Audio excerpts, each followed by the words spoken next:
আসসালামু আলাইকুম, কেমন আছেন সবাই? মেঘলা আকাশ,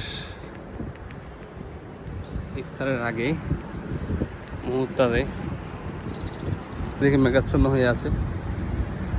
এটা হচ্ছে যে ইরানি সুপ, যেটাকে সুপ আকিব বলা হয়।